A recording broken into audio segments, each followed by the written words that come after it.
اب بعض لوگ کیا کرتے ہیں کہ طواف کر لیا، طواف کر کے اتنا تھک جاتے ہیں کہ پھر وہ اپنے ہوٹل آ کے اور ان کا باقی کا سارا وقت سونے کی نظر ہو جاتا ہے۔ تو نیندیں پوری کرنے کے لیے ہم وہاں نہیں گئے ہیں، آرام کرنے کے لیے ہم وہاں نہیں گئے ہیں، وہاں ہم جس مقصد کے لیے گئے ہیں کہ وہاں جا کے ہمارا ایک ایک لمحہ قیمتی بن جائے، بازاروں میں اپنے وقت کو ضائع کرنے سے بچا جائے۔ خواتین بازاروں میں بہت سارا ٹائم ویسٹ کر دیتی ہیں، تو اس لیے اگر آپ نے کوئی ضروری شاپنگ کرنی ہے تو آپ بازار جائیں، ادروائز آپ کو بازار جانے کی ضرورت نہیں ہے، یہ بھی وقت کا ضیاع ہے۔ اس کے علاوہ میں نے دیکھا کہ کھانے پینے کے لیے مختلف ہوٹلز میں لوگ چلے جاتے ہیں اور گھنٹوں ان کے وہاں پر ضائع ہو جاتے ہیں، تو جہاں سے بھی ستھرا اور اچھا کھانا ایزیلی مل سکتا ہو وہیں سے آپ جائیں اور جا کر کھانا لیں اور کھا لیں، فالتو وقت ضائع کرنے کی ضرورت نہیں ہے۔ اسی طرح مسجد الحرام میں نے دیکھا کہ بہت سارے لوگ موبائل پہ مسجد الحرام میں بیٹھ کر اپنے گھر والوں سے باتیں کر رہے ہوتے ہیں، ویڈیو کالز کر کے ان کو حرم دکھا رہے ہوتے ہیں، تو یہ ویڈیو خیر اب تو پابندی ہو گئی ہے مسجد الحرم کے اندر کہ آپ تصویر نہیں لے سکتے، لیکن پھر بھی لوگوں کو دیکھا کہ موبائل پہ اپنا ٹائم ویسٹ کرتے ہیں، تو اپنے ٹائم کو موبائل میں ویسٹ کرنے کی بجائے اس وقت کو ذکر اذکار اور نوافل میں گزارا جائے۔ اس کے علاوہ پانچوں وقت کی نماز کی پابندی کی جائے، کیونکہ یہ وقت ضائع کرنے کا نہیں ہے۔ اکثر لوگوں کو دیکھا گیا کہ مسجد الحرام اور مسجد النبوی میں رہتے ہوئے بھی ان کی نمازیں قضا ہو جاتی ہیں، تو قضا نمازوں سے بچا جائے، اپنی اوقات کی حفاظت کی جائے، نمازوں کا اہتمام کیا جائے۔ مکہ اور مدینہ ہم جس مقصد کے لیے جاتے ہیں یا عمرہ حج کرنے کے لیے ہم جس مقصد کے لیے جاتے ہیں وہ مقصد ہے اللہ سے تعلق کو جوڑنا اور اعمال کی پابندی کرنا، چاہے وہ فرائض کے اعتبار سے ہو، سنتوں کے اعتبار سے ہو یا پھر نوافل کے اعتبار سے۔ تو اپنی سنتوں کو مضبوط کریں، اپنے فرائض کو مضبوط کریں، نمازوں کا اہتمام کریں، نوافل کا اہتمام کریں اور اللہ سے اپنے تعلق کو جوڑیں، کیونکہ اگر اللہ سے آپ کا تعلق بن گیا نا تو سمجھیں آپ کا حج اور عمرہ قبول ہو گیا۔ اس کے علاوہ چغل خوری سے، غیبت سے بچا جائے۔ مختلف کنٹریز کے لوگ وہاں پر آتے ہیں، ہر کنٹری کے لوگوں کا مزاج مختلف ہوتا ہے، تو ان لوگوں کو دیکھ کر کون کیا کر رہا ہے، کس نے کیسا لباس پہنا ہے، کون کس طرح سے چل رہا ہے، کس طرح سے دوڑ رہا ہے، کس طرح سے کھانا کھا رہا ہے، تو ادھر ادھر نظر کرنے کی بجائے صرف اپنے اعمال پہ نظر رکھیں اور اپنی عبادت پر فوکس کریں کہ ہمیں اپنی عبادات کس طرح سے کرنی ہے اور کس طرح سے اپنے ٹائم کو یوٹیلائز کرنا ہے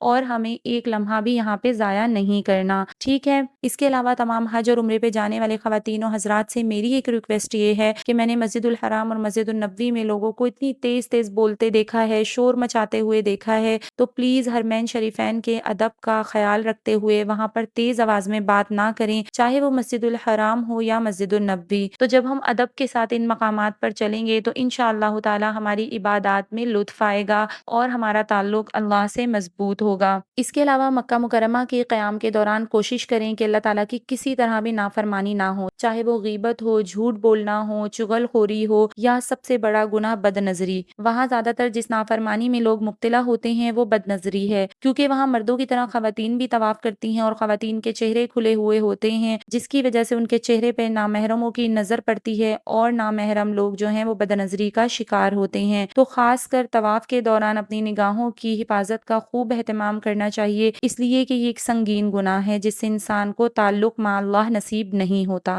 ہم وہاں اللہ کا قرب اور رضا حاصل کرنے کے لیے جاتے ہیں تو اپنی دعاؤں میں بھی اس دعا کو شامل رکھیں کہ یا اللہ ہر گناہ سے بالخصوص بد نظری سے میری حفاظت فرما، آمین ثم آمین۔ ٹھیک ہے، اگلی چیز یہ ہے کہ کچھ لوگ کیا کرتے ہیں کہ حج پہ جانے سے پہلے زیارات پہ چلے جاتے ہیں۔ اب ایک چیز آپ غور سے سن لیجئے کہ زیارات پر جانا حج کا یا عمرے کا لازمی جز نہیں ہے، اصل مقصد مسجد الحرام میں قیام کا ہونا ہے، طواف کرنا اصل مقصد ہے، عمرے ادا کرنا اصل مقصد ہے۔ اب وہ حاجی صاحبان جو حج پہ جا رہے ہیں اور حج پہ جانے سے پہلے وہ زیارات پہ چلے جاتے ہیں، حج سے پہلے جبل نور اور جبل ثور پر چڑھنے سے بچا جائے، کیونکہ یہ دونوں پہاڑ اچھے خاصے اونچے ہیں اور اگر آپ ان پر چڑھ گئے تو اگلے 2 دن تک آپ کی تھکن نہیں اترنے والی، تو اس لیے حج سے پہلے یہ غلطی نہ کریں، کیونکہ حج میں بہت چلنا پڑتا ہے، اتنا چلنا پڑتا ہے کہ آپ تصور نہیں کر سکتے۔ تو حج پہ جانے سے پہلے آپ نے اس طرح کا کوئی کام نہیں کرنا، زیارات پہ آپ نے نہیں جانا ہے، اپنے آپ کو ریلیکس رکھنا ہے تاکہ آپ کو کسی قسم کی تھکن نہ ہو اور آپ کے حج کے دن اچھے سے گزر جائیں۔ اس کے علاوہ مسجد الحرم میں رہتے ہوئے آپ نے زمزم زیادہ پینا ہے۔ زمزم ایک ایسا پانی ہے جس سے بھوک بھی ختم ہوتی ہے، پیاس بھی ختم ہوتی ہے اور زمزم میں اللہ تعالیٰ نے ہر بیماری کے شفا رکھی ہے۔ ہمارے نبی حضور صلی اللہ علیہ وسلم نے ارشاد فرمایا کہ زمزم پی کے جو دعا مانگی جائے اللہ پاک اس دعا کو قبول فرماتے ہیں۔ تو اس لیے مسجد الحرم میں جب تک آپ ہیں تو زیادہ سے زیادہ زمزم پئیں، اور جب مسجد الحرم سے اپنے ہوٹل آنے لگیں تو زمزم کا پانی بھر کے ہوٹل میں لے آئیں اور زیادہ سے زیادہ زمزم پئیں۔ زمزم ایک ایسا پانی ہے کہ یہ وافر مقدار میں خالص حالت میں مکہ مکرمہ میں ہی پیا جا سکتا ہے۔ تو انسان جس نیت سے زمزم پیتا ہے اللہ تعالیٰ اس کی اس نیت اور مراد کو پورا کرتے ہیں۔ کئی مرتبہ آپ کو زمزم پینے کی نوبت آئے گی، بسا اوقات اس نیت سے بھی پانی پی لیں کہ اے اللہ اس سرزمین میں تو اپنی نافرمانی سے بچا، اور زمزم پینے کے بعد دعائیں مانگیں۔ اس کے علاوہ اپنا زیادہ تر وقت دعاؤں میں، ذکر اذکار میں گزاریں، نوافل کا اہتمام کریں، تہجد کا اہتمام کریں۔ اگر تہجد کے لیے آپ مسجد الحرم نہیں جا سکتے، اپنے ہوٹل میں رہتے ہوئے ہی تہجد پڑھ لیں۔ سنتوں کا اہتمام کیا جائے۔ اب کچھ لوگوں کی غلط فہمی یہ ہوتی ہے کہ نماز قصر ادا کر رہے ہیں تو قصر نماز میں سنتیں نہیں پڑھتے۔ ایسا نہیں ہے، قصر نماز میں صرف فرض